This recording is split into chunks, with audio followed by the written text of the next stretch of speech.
we think of stress as bad. Right. But it's not inherently good or bad. Right. It just is. It just is. Just like emotions. Sure. Yeah. It's more of our stress response, which we can talk about in the next episode or a little bit here, of what is good or bad. Yeah. Is our response to stress. Hi, I'm Caroline Howard, a biblical counselor and certified life breakthrough coach.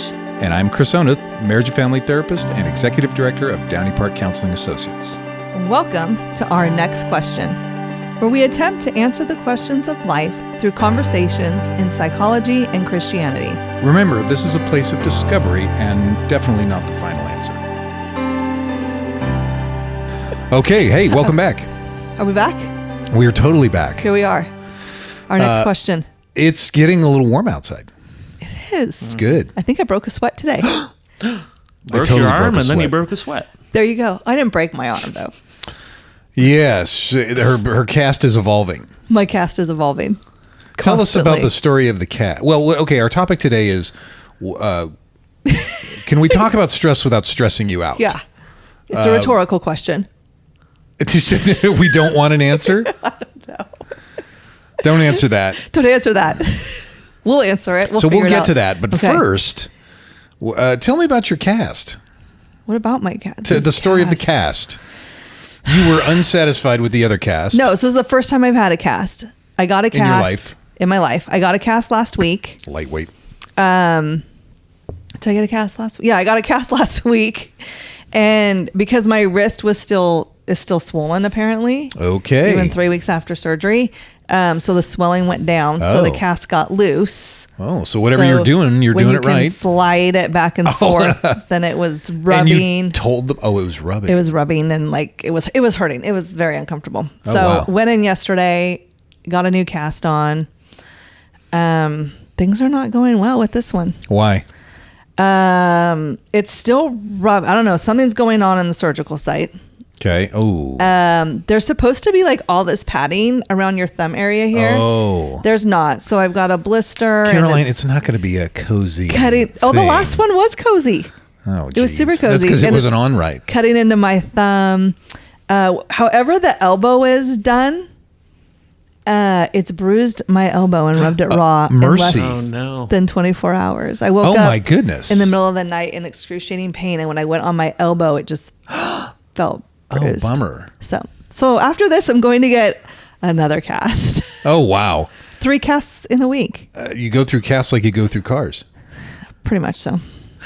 Wow. I know. And they're all black. All my cars have pretty much been black. All my casts are going to be black. This can totally tie into this discussion because there is a stress on your arm or your situation, whatever. There is. And so there is that type of stress. That's a physical stress. And we're going to wait till the next episode to talk about what to do about stress. You get your cast changed. That's an interesting one because does that mean you just leave the situation? Anyway, we'll get to that. Well, I have a really high pain tolerance. That's what you keep telling people. Redheads do I'm not have convinced. a high pain tolerance. You say that like a redhead qualifies you for everything. It does. But here's the thing. No. Is I can tolerate this pain. I could just keep going like this. Yeah. I got a blister. We'll see how your sense of humor is. If it's the same, then I might agree with you. Well, last night I had so much cotton balls and things shoved in around my thumb just so I could sleep. Do you quietly whimper? Great. No. I do not quietly whimper. No? Okay. That's just me then. Just you. Yeah. So literally, my wife and I, when my daughter was younger, and she's 30 now, so weird. That is weird. It is because I'm 39, so it's funny. It's weird math. Really weird. It's crazy. So when she was probably a year and a half old, she was upset about something, and she got all pouty, and so maybe she was 2. I don't know, but she was whimpering, but she wasn't just whimpering. She was kind of playing it out, and she was going. And her lips were out and everything else. Very cute.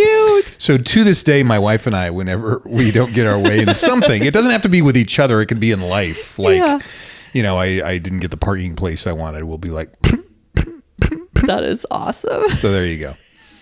You gotta continue to I love it. Flex the fun memories.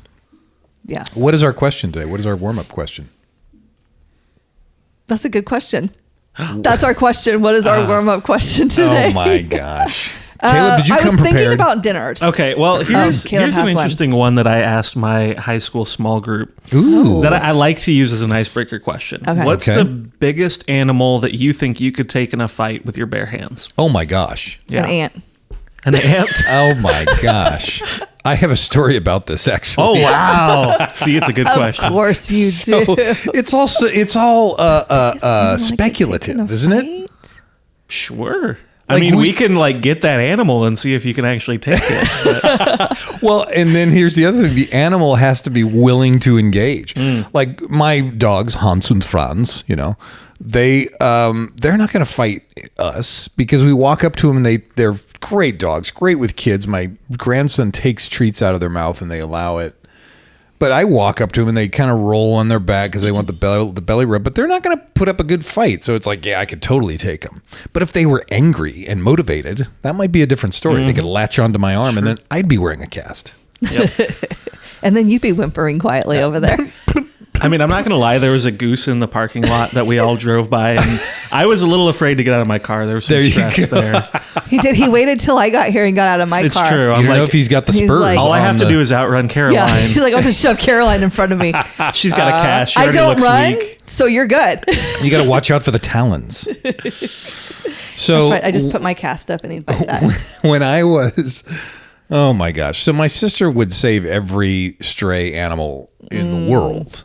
She one time brought home a skunk when we were kids. Oh, yeah. And she said, I remember the words, and I'll have to have my sister listen to this episode. She will be laughing along. She brought home this skunk, and it was a baby skunk. And so she assumed, oh man, we found it. Oh, this is all coming back to me now. We found it in some sort of not just a parking lot, but it was like a conference center of some sort. And it didn't run away. It allowed us to go and pick it up. Oh my God. And so my sister shoves it in her purse. Of course you would. Oh my gosh. I was probably, I want to say 12. So sister was 16. I'm purely making that up, and maybe we were older. She would have more information. But she shoves it in her purse, brings it home. It's not stinking up anything yet. I shouldn't have said yet. I just blew the punchline. You totally did. But she was like, oh, the scent gland must be like broken. That was her assumption. But why would you even want to test that? Well, it looked like a cat.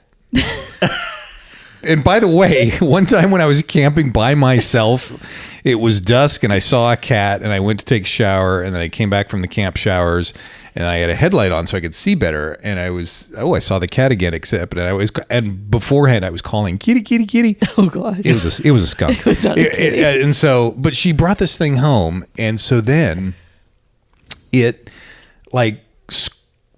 sprayed or whatever in our house. Stank That's like a skunk, but it wasn't. terrible. I'm telling you, it wasn't. It wasn't as much as this thing could have unleashed. No. I mean, I've been on the road and smelt worse. So it was just this lingering smell, but it wasn't the full-on, fire hose of skunkitude that it could have been. That's So I would terrible. not take on a skunk. Okay. Even though size-wise, I think I could do pretty well. We're really narrowing it down one by one. Right. No goose, no dogs, no skunk. That whole thing about my sister bringing things home, well, she would bring home these cats, and she had these feral cats, these literal feral cats. And so Mom charged me with getting rid of the cats, and I was probably, maybe I was an adult. I think I was I was in my 20s. Well, I go to get these cats, and they do not want to cooperate. Oh. And they were highly motivated, let me tell you. Cats are not nice. Well, not when they're highly motivated. I mean, there was no kind of coaxing in the kitty. Hi, we're buddies. No. And I like cats. Yeah. I had to wear gloves, and these things fought me tooth and nail. So that's what I mean by, it's a small, comparatively small, 10, 12-pound cat. Yeah. And I'm, almost $2. And so back then, now it's a little different. But, and I'm throwing wood at them, trying to get them off the roof. I'm doing all these things. And then the neighbor calls saying that there's some weirdo climbing on the side of the house. That weirdo was me. was you. There's the punchline. So, I may be an ant. Yeah. Maybe an ant. See, I'm sticking with an ant. My go-to answer is always a llama. I Whoa. feel like it's got Llama. like a big, long neck, so that feels like a weak point to me. Oh, so you're thinking they you don't sh- like kick like a horse. Maybe No, they still okay. kick. They Do they- spit. They They sp- probably bite, but I'll just keep it. There you go. The head away, There you wrestle it, and then What are you gonna need, a reverse chokehold or something? probably I don't know Well, fancy I guess moves. It's just the gonna be plan would unfold as you're. if there's ever like I'm terrified for my life against a llama. I feel like I could take it. I'm sticking with Ant. I don't know how I'd get in that If situation. I'm but it terrified could for my happen. life against a lot, when it comes to When the fight or flight There kicks you in, go. I'm picking Yeah. fight. when it's dog eat dog, not dog eat dog, but man eat llama. That'll, I'm not going to eat the llama. I'm You not could going have to a- kill it. I'm you just could going have to. Wrestle it to the a, ground. it. a pretty rad coat. That's true. See, I don't like any animals. Scare me because you just don't know what they're thinking, and they can You've you serious- can't read an animal. You have like major you could control read issues. a person. I would not have done well on the ark. Let's just say that. I would have been. He tied my inner tube to the back and just pulled me along. So I talked to a guy the other day, and we were talking about equine therapy, and he was like, Yeah. "Horses intimidate me," and do I love feel the same horses. way. There's a horse in our neighborhood Okay. that I stopped and pet, and I'm just worried they're going to use their head to like bash my skull in. Like, Right? they're gonna with their whole head gonna swing it, Right. and it's gonna knock me up the side of the head. Anyway, I'm getting better at Okay. it. So I want to bring this horse like carrots and stuff like that, and I floated the idea to my wife, and she's like, "You can't feed other people's animals randomly." And But you can ask the person who owns it. I figure ask for permission. And You can ask for forgiveness. Or give forgiveness, excuse me. Yeah. not permission. But then I feel bad, like, what if I bring it carrots and it's like, oh my gosh, it's allergic to carrots. Yeah. It's on a special diet, and then it keels over. And then then you're like, oh, I'm I'm the guy. sorry, I killed your Right? horse. So equine therapy. It seems like it'd be difficult to figure out like what a horse is feeling and going through. well, a horse totally. So animals. a Yeah, joke. right, exactly. How does that make you feel? Listen, animals It'd are. be hard for the horse to lay down on the couch. Yeah. I feel like My Right. daughter did equine therapy when she was younger. amazing. It was fun. So I do love riding horses. Right. But I have to get over that initial you could kill me, Right. and I'm trusting you a with lot of my things life. can kill you. You're right. There is. But I do. Yeah. The last time I rode a horse was on the beach in Oregon, and it was Whoa. so amazing.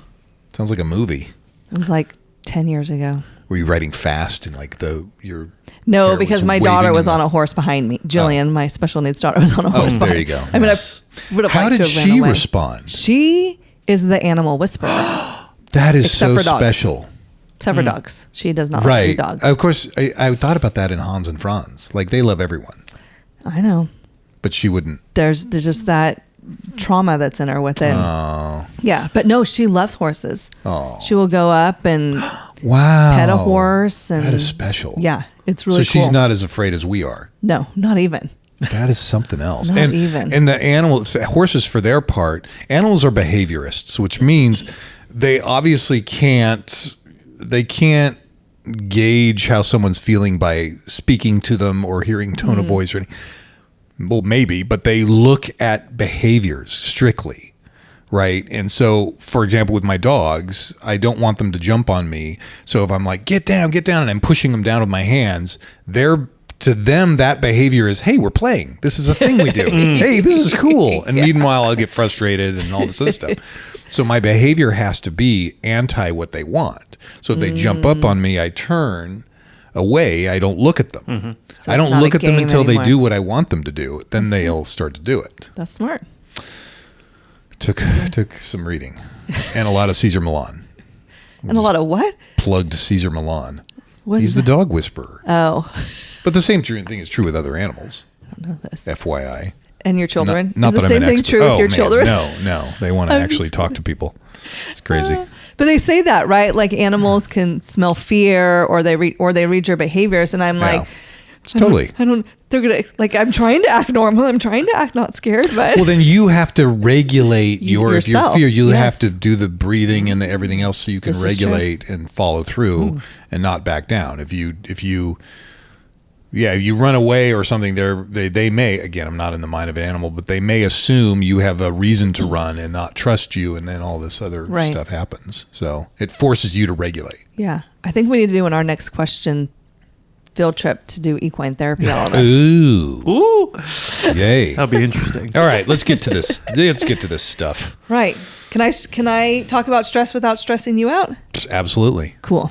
Cool as a cucumber. You're not going to ask, can I talk to you about stress without I'm going to stressing find you out? out by the end Caleb? of the episode if I'm stressed or not. All right. If you are, then What do you Then leave. What do you want to know about stress? I know everything about stress. Oh, well, do tell. Wow. You're the one. The one. Well, There is okay, one. so we have to discern between stress and anxiety. There's two different things. Okay, good point, because they're not the same. Right. Okay, distinguish. Stress is, okay, so the definition, working definition, is a state of mental or emotional strain or tension resulting from adverse or very demanding circumstances. So the rule of thumb is stress is externally, there's life stressors, right? You lose your job, or you have to go to work, or you got to pay the bills. Those are stress inducing, and we feel stress because of those.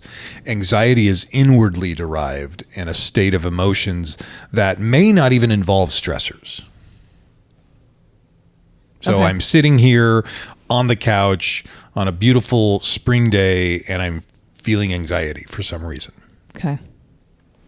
So you want to, if we go back to, and I'm going to butcher the name because I should have looked it up. His name is Hans Selye. It's Selye. Is he German or French? I think he's Dutch. Oh, that's right. Yeah. But now My I'm people. going to look it up because you asked. Now I want to know geez. if he's German. Hansel. It's one of my dog's names. Hans Selye. It says Hungarian Canadian. Canadian, yeah. Yeah, he's Hungarian Canadian. Endocrinologist. So he Okay. he is considered the father of, they call him the father of stress because Oh, he 'cause he did invented it? some of the first studies. Because he just stressed out everyone around him. Yeah, on stress. He Exactly. spoke really pressured and fast, and What you cause everyone to feel when you Shifty walk in the room. moves, What is yeah. that? but listen. So that's on a side note. We've Yeah. been around people like that. Like, Oh, like you so all know. We all know people like Yeah. that. That just around them it causes this tension. Mm-hmm. So anyway, maybe it's not Hans, but tell us I about don't know Hans. that it's Hans. Hans, well, his original definition of stress was a non-specific response in the body. And That seems more like anxiety to me. I mean, I hate to argue with Hans. you could argue with Hans. But his thing was, see, now I lost it, was that stress isn't necessarily, we think of stress as bad, Right. but it's not inherently good or bad. Right. It just is. It just is. Just like emotions. Sure. Yeah. It's more of our stress response, which we can talk about in the next episode or a little bit here, of what is good or bad Yeah. is our response to stress. Sure. So you can have good stress, bad stress, stress. Well, okay. So then there's all kinds of types, and they're categorized in different ways. If we're going to totally be general, then two types of stress would be acute stress and chronic stress. Mm-hmm. And chronic stress over a long period of time takes its toll on the body. It comes out somatically. It can digestion problems, I probably should have said this earlier, but this stress episode is related to the prior two episodes on control. Yeah. Because a lot of times our behavior is to try and control these stressors around us. Right. And that can create a huge chronic problem, and where we're constantly having to manage the quote unquote whatever we consider stressful around us, right? Mm-hmm. Acute stress chronic stress is over time, a long period of time. And it is a lot of times it's low lying. So we think we can tolerate it. And so we're like, okay, well, this is just the way life is and all this other stuff. Acute is immediate, and it's usually more intense, but it's also, it lasts a lot shorter. So people will live in the chronic because they avoid the acute. So an example would be, I have a neighbor, let's say, that is always playing their rock music and everything's loud. And so I sit and I stew, and I'm annoyed about it because it's stressing me out. And it's chronic. It goes over a long period of time because I am deathly afraid or nervous or worried about going over there and politely asking them, please don't do that, because that would be acute. Gotcha. Right. Yeah. Think of it as pain. In the medical field, there's chronic pain and there's acute pain. I don't like either one. Acute. It's not cute. It's not cute. Not cute at all. Or funny. So oftentimes if we're in chronic stress, again, we'll talk about this more the next episode, but it may be because there's an acute situation that we need to pay attention to. Yeah. So you briefly talked about like the symptoms that stress can cause, right? Like it can cause diseases. It can cause muscle tension, all that stuff, fatigue. So this is Hans. Now every pooping time of the pants. I think of your dog every time I say Hans. You're leaving out Francis. Is how I'm saying it. How he discovered this was because he's an endocrinologist and was doing lab work with rats. Yes. And each of the scientists in there had their own rats that they worked with, or mice, whatever. Either way, it's gross. Doing this study because they could gnaw your brains out while you sleep. No, just wow. They were doing the study. Well, Hans's mice were starting to show like they were getting sick more than the other mice in the study, and he couldn't figure it out. Well, he finally realized he wasn't so great at handling the mice. Oh, interesting. When he would pick them up to give them injections, they would slip out of his hand and he would drop them. Like swing them by the tail and stuff like that. That's not cool. When they saw him, were feeling the stress. Oh, no. That these other mice who were working with scientists who could hold mice. This Hans character inadvertently stumbled on this big theory. And so this is how he got into studying, like, well, why? And then he realized it was because he was dropping the mice, and so then began to study what that cause of it was, and it was the stress. So I am wanting to be friends with the mice, and then picking them up, and they are trying to run away. Anyway, it's crazy. Is that how a Hungarian Canadian talks? Perhaps, I don't know. So yes, okay. So that would be physical stress, which also causes emotional distress. Distress, right? There you go. There's mental, right? Stress, psychological stress, relational, obviously. So we could even break these down in the three types that we've spoken of many times on this podcast, and that is personal stress, relational stress, and environmental stress. So not all stress is bad. No. It takes stress to get me out of bed in the morning. I gotta pay some bills here. That is good stress. Okay. Right. Well, I was thinking about this. What are some things that you could say were quote unquote good stress? Weightlifting. Like if you're stress on your body. Sure, I'm putting my body under physical stress. Yeah. I was thinking as a mom, like planning a wedding. Oh, that's stressful, but it's a good fun. It can be. I know for some but then people, other people will be implode with it. Oh.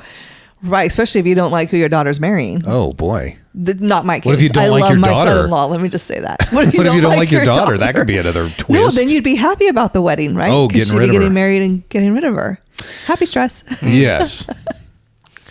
My brother just got married. Okay. Oh. And I was his best man. Nice. And so I had some stress because I had to, do some duties and write a speech and all that. And so I think that motivated me to I want to make sure I write the speech as good as I possibly can. Oh, nice. Right. Very good. So I think stress can motivate us to do things well and be prepared for situations. And absolutely. It steels us to perform. Oftentimes with a little bit of stress, we do perform better. Yeah.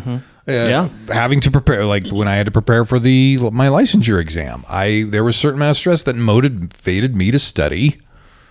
And and that's thank God. I think about athletes too, and when the pressure's really on, then they can perform sometimes even better than otherwise. Sure.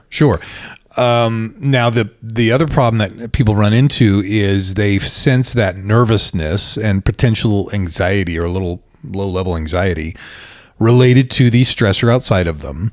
And if they come to associate that with something not good and try to remove themselves, I don't want to feel that way, then if they avoid the stressor, then they will never improve. Right. So then they'll never, reach their physical best, or they'll never overcome that lifelong goal because they might say, well, school stresses me out. Yeah. Well, and I think nowadays, probably more than ever, is everybody thinks that stress is a threat, right? Where stress is, just because it's a stress doesn't mean it's a threat. The thing, so you have to distinguish with the stress and the response. Is this thing that's giving me stress? Is it asking for more of my attention, engagement, adaptation kind of a thing? Good questions. Yeah. Is this a threat? Because we automatically tend to go to, I'm stressed, it's a threat. Like yes. You could with your speech automatically go, oh my gosh, I have to write this speech. This is horrible. How do I ever write this speech? What am I going to do? Yes. And just spun out on it instead of going, you know what? This is not a threat. This is a speech. I'm going to be motivated by this. Yes. And do it well. And that we've spoken about safety before, where it's like, different stressors. We can say, well, I'm not safe. That's not safe for me. It's like, well, you can be safe if you build resilience. Yeah. So we'll talk about that in the next episode, building up different ways to get through stress. So we got acute, chronic, physical, psychological, emotional, relational. The stress could be sending us a message. If we have relational stress, it's trying to tell us something. Mm-hmm. And it's important we don't avoid what it's trying to tell us. We actually need to embrace it. Yes. So would you say stress is your friend? Well, we need to make it our friend. Right. Yeah. Right. That it's not this threat, scary thing that we have to it's not this monster under the bed. It's something it's a signal. It's a sign. It's a yes. Hello. I want to tell you something. Yes. And it can signal all kinds of things. It's so hard to talk about this stuff without going into here's how we solve it, by the way. Because I'm trying to hold back on that until the next episode. I'm trying to hold out. You're doing a great job. Thank you. You're welcome. I'm so stressed about it. Well, what are you going to do with that stress? Is that stress your friend? What I'm is that push stress through. telling you? I'm going to push through. It's telling you shut that part of your brain down until the next episode. I've got to hold off. So there's the stress that we actually bring on ourselves versus the unavoidable life stress stuff. I cannot tell you how many. I talk to all kinds of people. Employers are really good at bringing stress onto themselves because they see themselves. Listen, I can tell you even personally, I've been stressed about a few things at work. And so I had one of my interns and my office manager for Turlock pull me into the principal's office. Oh my gosh, I was so in trouble. It was scary. It's because I carved my name on that desk. Anyway, so we talked and they were saying, hey, we have some great ideas to do some things for Downey Park. And I was like, that is awesome. But my reticence to say, hey, I could use some ideas here and some help. Yeah. I was keeping me further in a state of stress. Mm. So that gets to a relational aspect where, here I go again. I'm going to go like part of the way we kind of deal with this stuff is only a little bit. What's that? You can only say a little bit of how we deal with it. I've got to offer give a teaser. A teaser, yeah, is to be able to talk it out and to be able to express and expressing to ourselves like here is what I'm stressed about. Right. You mentioned help and stress. Help and stress. Well, not ask. Like part of it was I didn't ask for help. Right. Right, and that brings on stress. I'm a dude. I'm not going to ask for help. Feel like I don't know if that's a societal thing. I know it's a Caroline thing. Obviously, it's a Chris thing. Aha. So it's neither a male nor female thing either. No, it's that's why I'm thinking it's a societal thing. I don't know. So I was thinking that while you were saying that of like, right? I am trying to do everything I can in my power to be able to do as much as I can with one arm. I know you got the microphone stands out and everything. I did right now, and because I don't want to be a burden. Right, so we don't ask for help because we don't want to be a burden. This could be a whole nother episode, but oh my gosh, here we go. This is self-induced stress. It's totally self-induced stress, and I'm wondering how much of that is not just for me, but in society in general, is how we live, like with technology and everything. Everybody's just so into themselves because, like. Not like I'm so cool into myself, but literally like internally into ourselves. You're absolutely right. And so we become self-sufficient and we figure out, right? We don't need someone to bring us a meal. I can DoorDash. Sure. I don't need someone to go to the grocery store for me. I can Instacart. I don't need to talk to anyone. I can scroll on my phone for hours on end. I can scroll on my phone, right? Like we have become just that insulated. Autonomous. Yes. Insulated. Yeah.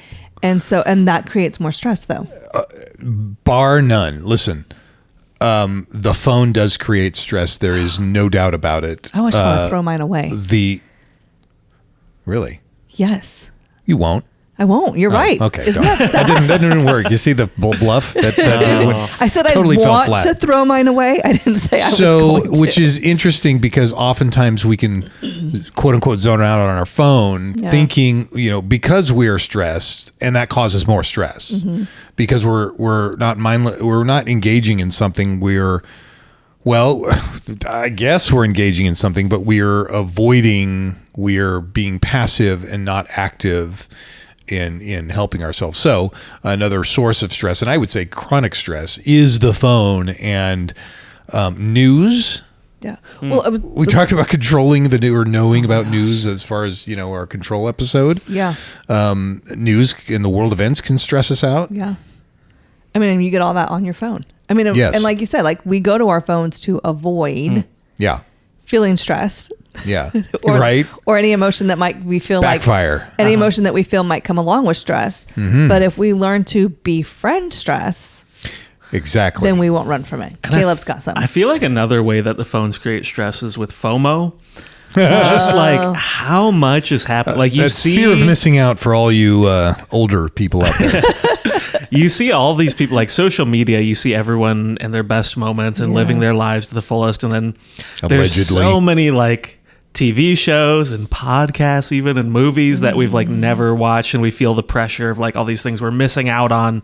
It's like, there's so much, I need to take it all in, even though in 1,000 lifetimes you can never take it all in. No, sure. Or, the things you're seeing on social media are just, specific moments from someone's life that they want to share. Yeah. Is that FOMO or I'm doing it wrong? Is there an acronym for that? It's a combination, but I'm doing it wrong. I'm just stressed out by how much there is out there that we're, constantly confronted with via social media and our phones, that it just constantly makes us feel like we're missing out. We're not doing enough. Yeah. We're not into the zeitgeist, or doing it wrong, yeah, right? And I would say that's another source of stress is expectations. Now, this is one of those extreme of healthy behavior type thing. It's healthy to have expectations.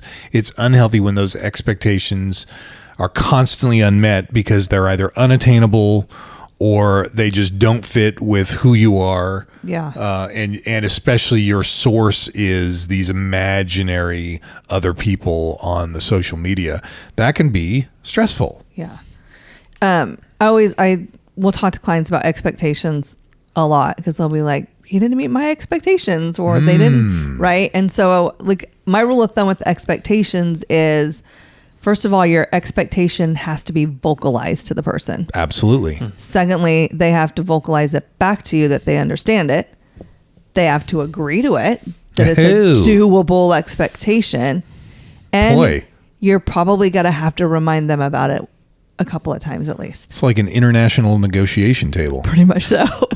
I will give you Spain. But you give me. If we go at our expectations like that, then it's way more doable. So what about then expectations of yourself? Because that can be another source of stress. I expect myself to do this. I'm not meeting the standard. I'm not getting these goals or where I think I should be. I cannot tell you how many clients I've talked to. I keep on saying that, don't I? How many clients I talk to who again, have this from where it comes, who knows, social media, the way they're raised, friends, whatever, and they say, I should be here, and I'm not, so it stresses me out, and then I'm overwhelmed by the stress. Well, I think you could have that same rule of thumb for yourself, right? You can have an inner dialogue, journal conversation with yourself of, okay, what is my expectation of myself? Is this a realistic expectation? Maybe bring a close friend or confidant in with you to that and say, hey, I'm having this expectation on myself. You're coming dangerously close to do you find that is real? I'm not talking about stress. The I'm talking about steps to take care of stress. Anyway, just this one. We're still talking about types and origins of stress. Yes, the moon. No, I'm just kidding. The planets. That's where I'm all the just stress kidding. comes from. Exactly. It's weird. You know what? It does have an effect. So, and I will just say that. I kid you not. So podcasts and stories, for a lot of people, we crave these stories. And I had a client tell me about this podcast it's called Blurry Creatures. No, you pointed at me. I don't know what you're talking about. So I pointed at Caleb because I didn't know. Are you the blurry creature, Caleb? Are you what? Are you a millennial? I am like right on the border of millennial and Gen Z. Gen Z. I thought it was the same thing. So which do you relate more to? Oh, sorry. That's tough. You can't put me there. Okay, Whoa. I won't. I don't relate to either. He refuses. It stresses him out asking that. I'm so sorry. Choosing.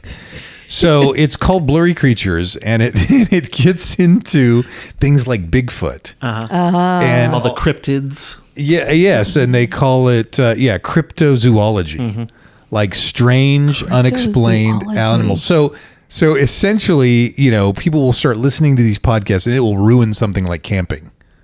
Well, heck yeah. Because now they most certainly are going to get squashed by Bigfoot. Or a skunk. Either one is bad. And so they forego the beauty of nature and awesomeness that's out there in connection with our Lord's creation. Right. You're missing out. I go and connect with the Lord's creation. I just do it in different places. San Francisco? Yeah. I sat in my backyard. You can't see the stars in San Francisco. I don't need to see the stars to know God exists. Well, you can see at least one star. Yeah. I can see the sun. I sat in my backyard for an hour The sun. Only on a good day, Caleb, can you see the sun in San Francisco. You have not seen the stars until you were out in the wilderness. I have been out in the wilderness and seen the stars. Scars? Boy, that's something telling. I have been camping. Ask Mark and Amy Williams. I've seen the stars. Oh, wow. They never invited me back after that adventure. Oh, were you a complainer the whole time? I don't think I was. Did it stress you out? I think maybe the first day, but then it was. Why? Then I feel like because it was out of my comfort zone. But then I embraced it, and I really did enjoy it. Oh, that's what I want to hear. Thank you. Yes, I did embrace it. I want to hear that you went out of your comfort zone and then found it enjoyable instead of just avoiding. My husband went cliff diving, and I sat there with Mark and said, "Okay, so when he dies, you're going to take me and my kids on, right?" Wait, was your husband by himself going cliff diving? So he was. So he went up there because he saw these other people doing it. He got up there and he realized that all the people jumping off were stoned. he was not stoned, but he knew at that point that we're all down below looking up at him. That he was like, I was gonna do crap, I have no choice. Oh, so he pressured him because he's a performer. He's a 3. Yeah. Oh, that's so funny. I'd be like, nah. Yeah. That is so funny. It's like, I didn't realize the commitment it takes to be able to do this. But then he was the cleanest one of all of us after that because, he was in the agua. You get, when you go in the water fast, it's kind of like, it scrubs you up. Exfoliation really good. Wow. Okay. Or you hit a rock and... and then you don't care I if am you're relating my fears. So, okay. So... Stress. Yeah. Stress. So, the stress load or responsibility load, believe it or from a time growing up when we were younger, and stresses come at our lives in different ages, right? Like, and as hopefully our parents give us responsibility. Yeah. Like now you have the stress and responsibility of dressing yourself. Like, okay, it's time to do it. Let's do this, Then you have the stress and responsibility of getting your way to school. I remember being in elementary school, walking uphill both ways in snowstorms, 5 miles. No, it was, come to think of it, I remember being a kid walking to elementary school, and now as I look back, I remember it's mindfulness that I was practicing because I was enjoying the morning. The birds were singing, the sun was shining, and I remember thinking to myself, this is cool. Yeah. But I may have not had words back then to express it. Right. My son rides his bike to school, and I think it was yesterday morning, and it's allergy season, so he's a little stuffy. Totally. He was tired. It had been a late night the night before with the baseball game, and he was like, will you drive me to school this morning? And I was like, no, because that bike ride to school will be what wakes you up and makes you feel good for the day. Good momming. There you go. Look at you momming. So remembering that the stages in life we have afford different stressors. Yeah. So when kids leave home, that's a huge stressor because they've got to figure out. And then, of course, once they start doing adult things that they may be afraid of, they use the term adulting. I'm adulting. And it feels good. It feels good to overcome the stress. That's so funny. I used that word for myself recently. What? That I had to adult. Adult? Oh no. It was a stressful situation. I was in Oklahoma. My daughter had to be admitted to the hospital. Neither one of us lives in Oklahoma. We were there for my son-in-law's graduation from boot camp. Had to drive the rental car, get her to just all these things.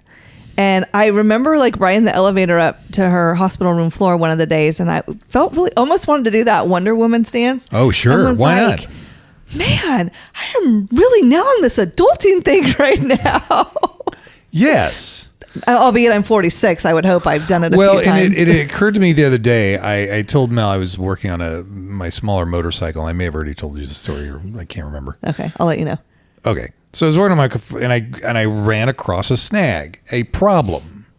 And it was stressing me out. And so I noodled it through, I figured it out, I spliced things, I cut things, I put everything together, and it worked.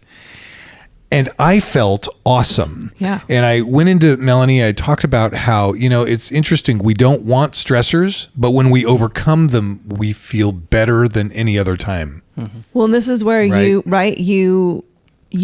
invited the stress in. You made it your friend instead of letting it overwhelm you and throwing wrenches and I don't know, motorcycle parts, and not getting anything accomplished. You don't know the dance that takes place prior to, okay, I give up throwing a fit and now I have to do this. No, but, I suppose in the past I have done that where I'm like, oh my gosh, there's no way to figure this out. And then I calm down and then I go and then I continue to persist. And when I overcome, it feels amazing. Yeah. So I don't keep that in mind, right? Yeah. That, avoiding stress only creates chronic stress, avoiding the acute. And then once we overcome the stressor, we feel better than most other times we do in our life. Mm-hmm. Yeah. And so I think even as a culture, as we try to avoid stress, that's one of the things that causes stress. Yeah. Is avoiding stuff. Yeah. So. And we'll talk about that in the next episode. Listen, next episode, we're going to talk about how to cure yourself from stress. It'll be amazing. It'll be awesome. Bottle it'll be it. Awesome. Sell it for 10 times what we made it for. Yes, exactly. Recycle it. Put it in a bottle and recycle it. All right. Any last thoughts on stress before we... Caleb, he's texting his pharmacist. No, I'm just kidding. I'm making notes. Okay. I got to keep track of all the impressions. I think there's only one today. It was a slow day. We're not done yet, though. I'm ready for the next episode. Everyone wants to know now how do we... And we're going to make you all wait a week to hear how it'll be amazing. You'll be stressed waiting for it. That's right. Lots if you weren't stressed before listening to this, you are now. Just wait. All right. We'll see you next week. Bye-bye.